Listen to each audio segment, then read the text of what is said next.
Hello, xin chào tất cả các bạn nhé. Giờ mình đi hái quả chôm chôm rừng nhé các bạn nhé. Đây này, đây là rừng núi gì ta không biết nữa. Núi hoa, hoa vọng đó. Thấy không các bạn, đẹp này, núi này.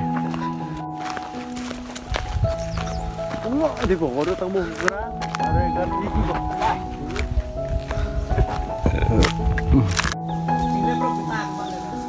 đây này các bạn này, đây là chôm chôm rừng này các bạn nhé. Đây là núi hoa, núi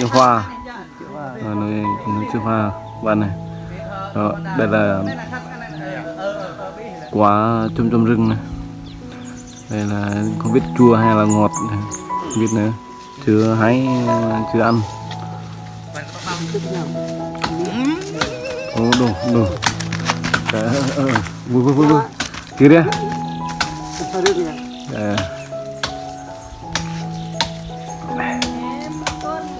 Ủa em tuần đúng không?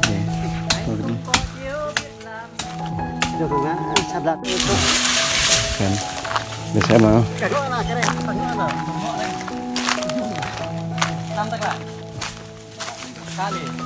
Có tay rồi. Dưới bên trong lấy hữu về đây nè.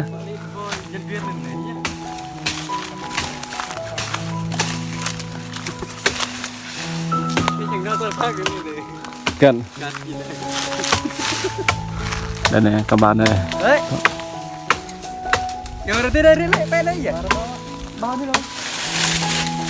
Có đủ, tuyệt vời luôn các bạn này. năm cái tầng gạ đi hả?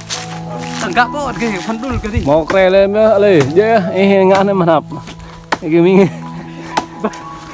Ta đã hành ra đi. Bạc quang cũng dễ hơn nữa. Ngược lại, bạc quang nữa nè. Ê. Mana dah? Keren. Hei, lê cao. Cao. Aja. Keren. Kalau keren. Lửa hả? Vậy cái ngọ thần prok nên hả? Cái thần prok này cái bi lì men dạ ôi dạ đó này nó có nhiều quá cái bi có cái bi hết cho đấy hơi năm thật lề bài lê cho vào năm nè bài lê á kia đây mà làm ra đây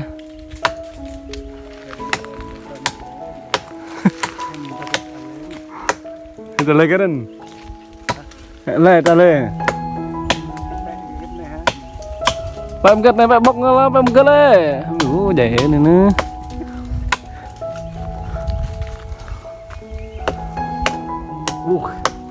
cái quả trộm trộm nhiều thế ăn dù là rất là ngọt luôn các bạn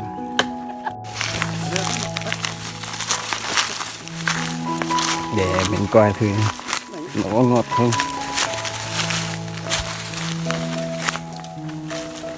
Kira này có ba hàn hẹp này có dễ ba hàn mẹ rồi vợ có cái đầm rồi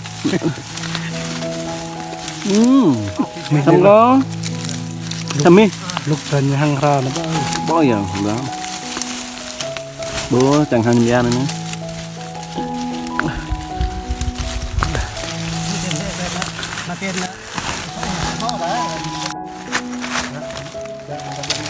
đây này các bạn này, đây là trồng rừng nha các bạn nha, đó nhìn thế này thôi rất là ngọt luôn, lúc lên này hàng gỗ ngon lắm,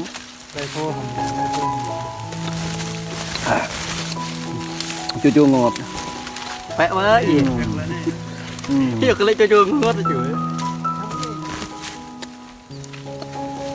và sầm sao cái lắm, đủ quá, đâu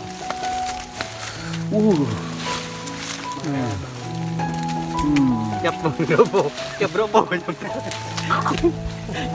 tít robo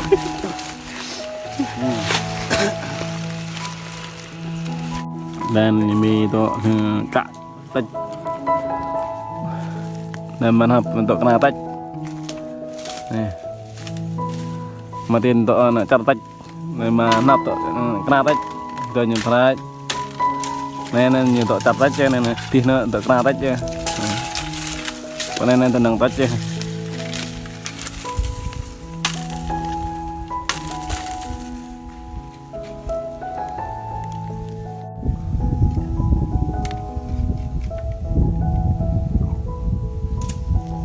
Có 30 ngày kênh của Sinan TV cả đặc này có cái đặc có quay cái đặc để ca sĩ Lang Hara, ca sĩ Lang Hara, ca sĩ cũng là nhạc sĩ luôn các bạn ơi, cũng là nghệ sĩ luôn, cũng là công ty nghệ sĩ luôn các bạn ơi, đã được để đủ hết đó, các bạn vừa là chặt tách, vừa là ca sĩ, vừa là nhạc sĩ, vừa là YouTuber, nhiều loại luôn. Nên chẳng là cùng vui thó lệ ta cùng là cùng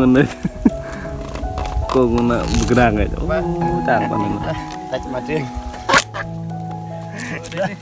độ thì hô hô tí nữa này đấy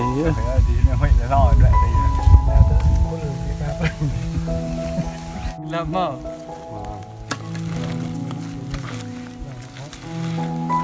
này cô cũng là một cái đàn cô cả con vui cả con vui chứ rồi em nó ở bên này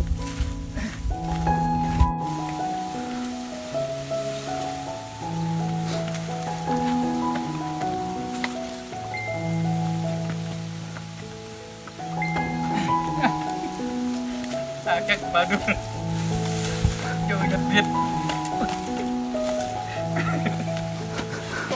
bao từng có những cái quay ngay YouTube của có quay về lâu apa em kia kênh tập lên cũng là cùng lên ta bà ta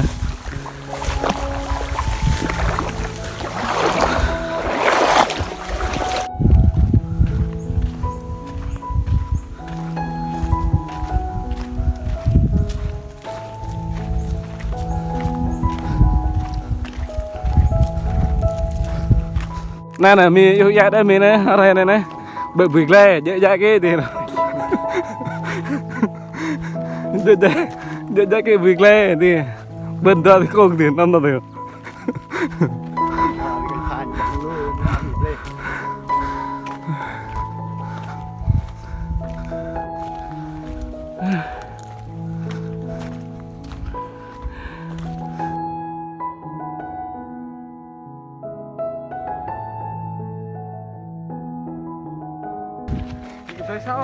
tay thì này thì rồi tay đâu thì